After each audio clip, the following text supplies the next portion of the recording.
जय हिंद बच्चों, महामना इंस्टीट्यूट के यूट्यूब चैनल में आपका स्वागत है। आज हम लोग क्लास 10 हिंदी माध्यम रसायन विज्ञान में जो पहला चैप्टर है जिसका नाम है रासायनिक अभिक्रियाएं एवं समीकरण, उसमें आज हम लोग अभिक्रियाओं के प्रकार का अध्ययन करेंगे। तो हेडिंग लगाते हैं रासायनिक अभिक्रियाओं के प्रकार।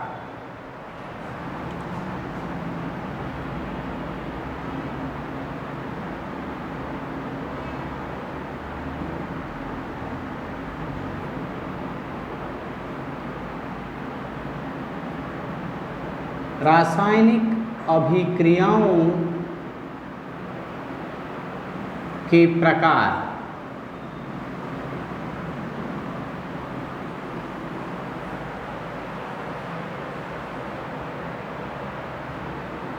रासायनिक अभिक्रियाओं के कई प्रकार होते हैं, जिसमें पहला होता है संयोजन अभिक्रिया, दूसरा होता है वियोजन अभिक्रिया, तीसरा होता है विस्थापन अभिक्रिया, चौथा होता है द्विविस्थापन अभिक्रिया, पांचवा होता है ऑक्सीकरण अभिक्रिया, छठा होता है अपचयन अभिक्रिया, सातवां रेडॉक्स अभिक्रिया, आठवां ऊष्माक्षेपी, नौवां ऊष्माशोषी अभिक्रिया। इन सभी के बारे में हम लोग क्रमशः बारी से सबके बारे में अध्ययन करेंगे। तो पहली हेडिंग लगाते हैं संयोजन अभिक्रिया। पहला संयोजन अभिक्रिया। संयोजन अभिक्रिया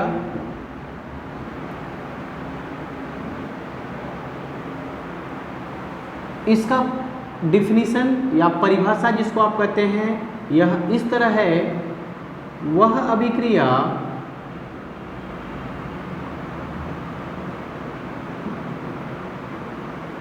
जिसमें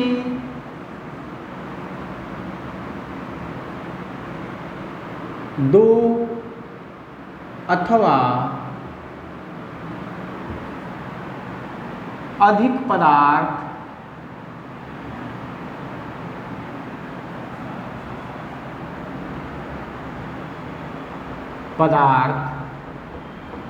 मिलकर एकल पदार्थ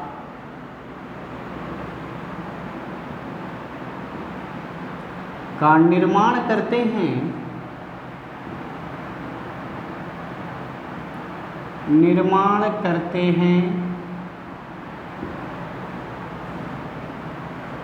संयोजन अभिक्रिया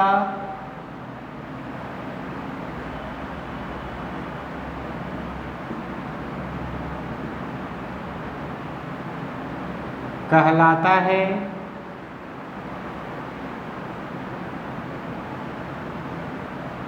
सामान्य सूत्र जो इसका होता है, सामान्य सूत्र वह होता है A+B बनेगा C। उदाहरण, पहला उदाहरण है कार्बन को जब आप ऑक्सीजन में जलाते हैं तो कार्बन डाइऑक्साइड गैस बनती है। ये जो S, G और G लिखा है ये इसकी भौतिक अवस्था है। यहाँ ठोस के लिए S लिखा गया है, गैस के लिए G लिखा गया है और यहाँ गैस के लिए G लिखा गया है। इसको आप ध्यान से देखें तो इसमें एक की जगह C है, कार्बन है, B की जगह ऑक्सीजन है और इस C की जगह CO2 है। मतलब दो पदार्थ मिलके एक पदार्थ बना रहे हैं, मतलब जुड़ रहे हैं, और जुड़ने वाली अभिक्रिया को ही संयोजन अभिक्रिया कहते हैं। संयोग का मतलब होता है जोड़। तो जिस अभिक्रिया में कई पदार्थ जुड़ करके एक हो जाते हैं उसे संयोजन अभिक्रिया कहते हैं। तो ये मैं आपको एक उदाहरण दिया। इसका दूसरा उदाहरण, जब आप हाइड्रोजन गैस को ऑक्सीजन गैस के साथ अभिक्रिया कराते हैं तो आपको जल प्राप्त होता है। इसमें आप देखें A की जगह हाइड्रोजन, B की जगह ऑक्सीजन, C की जगह H2। यह संतुलित समीकरण है। G और L जो है ये भौतिक अवस्था है, L मतलब लिक्विड द्रव है। तो आप देख रहे हैं कि इस अभिक्रिया में दो या अधिक पदार्थ मिलकर के एक पदार्थ बना रहे हैं। कहने का मतलब ये है कि अभिकारक जो होंगे वो एक से अधिक हो सकते हैं, परंतु उत्पाद सदैव ही एक ही बनेगा। इस तरह की अभिक्रिया को हम लोग संयोजन अभिक्रिया कहते हैं। तो इसकी परिभाषा आप यहाँ देखें, वह अभिक्रिया जिसमें दो अथवा अधिक पदार्थ मिलकर एकल पदार्थ का निर्माण करते हैं संयोजन अभिक्रिया कहलाता है। इसका सामान्य सूत्र A+B(C)। अभिकारक दो हैं। आपको पता है कि तीर के बाईं ओर के भाग को अभिकारक और दाईं ओर के भाग को उत्पाद कहते हैं। तो अभिकारक दो हो सकते हैं, परंतु उत्पाद सदैव ही एक होगा। तो आप इसको लिख लें, फिर आगे की अभिक्रिया पढ़ते हैं हम लोग। तो दूसरा जो अभिक्रिया, रासायनिक अभिक्रिया का जो दूसरा प्रकार है उसका नाम है वियोजन अभिक्रिया। यह जो है पहले प्रकार जिसमें आप संयोजन अभिक्रिया पढ़े हैं उसके ठीक विपरीत होता है। संयोजन में आपने पढ़ा कि दो पदार्थ जुड़ करके एक पदार्थ बनाते हैं, तो उसका उल्टा इसमें क्या होगा, एक पदार्थ टूटकर, जुड़ने की जगह टूटकर दो या अधिक नए पदार्थ बनाएंगे। तो इस तरह की अभिक्रिया को वियोजन अभिक्रिया कहेंगे। वियोजन का मतलब होता है टूटना, विखंडित होना। तो संयोजन में दो जुड़ के एक बनाएंगे, इसमें एक टूट कर दो बनाएगा। तो लिखा है परिभाषा, वह अभिक्रिया जिसमें एक पदार्थ टूटकर दो अथवा अधिक नए पदार्थ का निर्माण करते हैं वियोजन अभिक्रिया कहलाती है। इसका सामान्य सूत्र एक पदार्थ होगा जो दो पदार्थ B और C में टूट जाएगा। जैसे उदाहरण देखते हैं। उदाहरण में पहला जो उदाहरण है वो है ये CaCO3 है, कैल्शियम कार्बोनेट। जब इसको आप तापमान देंगे, गर्म करेंगे, तो ये कैल्शियम ऑक्साइड सॉलिड और कार्बन डाइऑक्साइड गैस में टूट जाएगा। दूसरा है वाटर। अगर इसको आप विद्युत धारा देंगे, इलेक्ट्रिक करंट देंगे, विद्युत धारा, तो ये दो भाग हाइड्रोजन गैस और ऑक्सीजन गैस में टूट जाएगी। तीसरा एग्जाम्पल 2AgBr, ये सॉलिड होता है। इसको जब प्रकाश, सूर्य के प्रकाश में रखेंगे,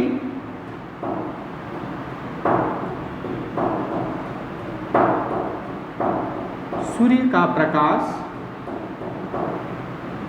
तो ये दो पार्ट Ag अलग और ब्रोमीन अलग में टूट जाएगा। तो आप यहाँ देख रहे हैं कि यहाँ अभिकारक एक है और उत्पाद दो है। इसके पहले संयोजन में अभिकारक दो होते थे, उत्पाद एक होता था। यहाँ कैल्शियम कार्बोनेट को आप ताप देते हैं तो टूट जाता है। कैल्शियम ऑक्साइड, कार्बन डाइऑक्साइड, मतलब दो पदार्थ बन गए, एक से दो बने मतलब वियोजन हो गया।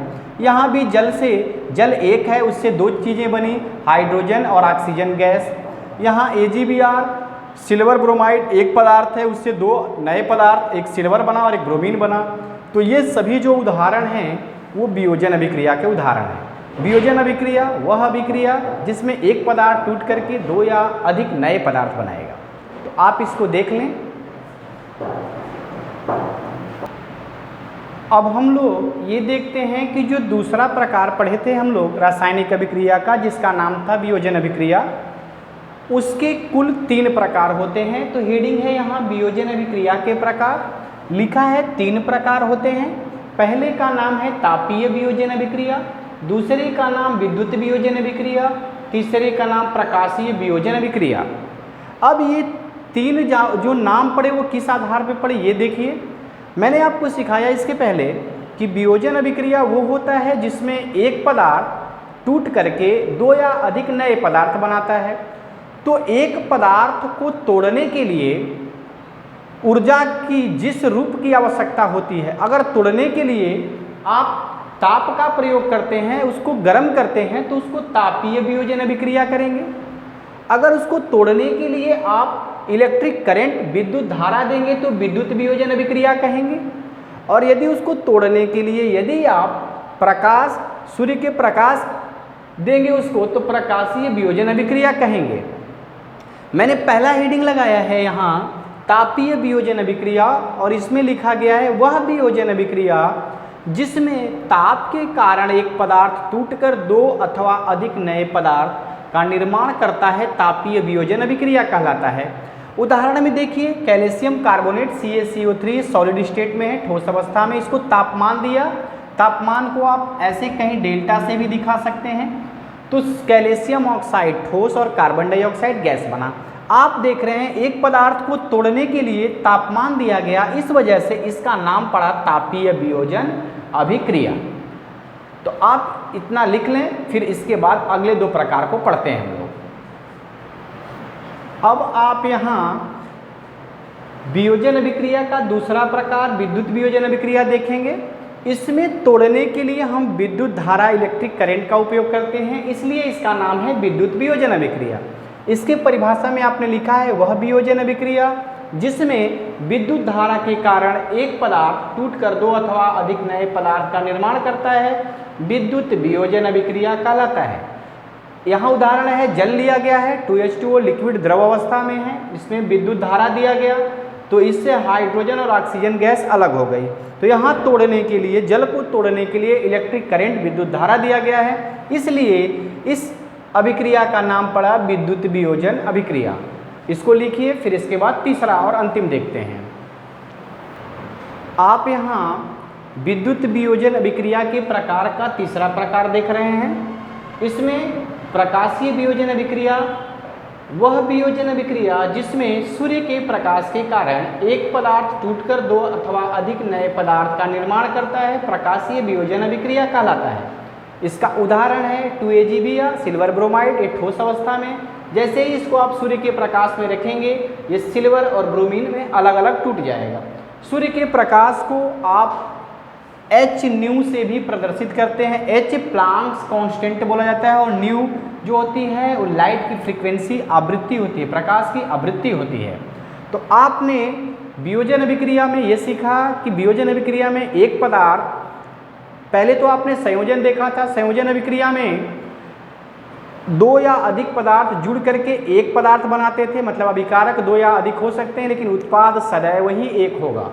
वियोजन अभिक्रिया संयोजन की ठीक उल्टा है, इसमें एक पदार्थ टूटकर दो या अधिक नए पदार्थ बना सकते हैं, मतलब अभिकारक एक होगा, उत्पाद दो या अधिक हो सकते हैं। उसके बाद आप वियोजन अभिक्रिया के प्रकार देखें।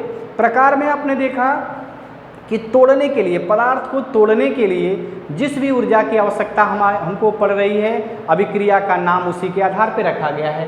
अगर तोड़ने के लिए आप तापमान देते हैं तो तापीय वियोजन अभिक्रिया, अगर तोड़ने के लिए विद्युत धारा का उपयोग करते हैं तो विद्युत वियोजन अभिक्रिया, यदि तोड़ने के लिए आप सूर्य के प्रकाश की उपस्थिति लाते हैं तो उसको प्रकाशीय वियोजन अभिक्रिया कहते हैं। तो इस वीडियो में हम लोगों ने अभिक्रिया के दो प्रकार, संयोजन अभिक्रिया और वियोजन अभिक्रिया, और वियोजन अभिक्रिया के प्रकार के बारे में सीखा। आप हमारे महामना इंस्टीट्यूट के YouTube चैनल को लाइक करें, सब्सक्राइब करें और शेयर करें। जय हिंद।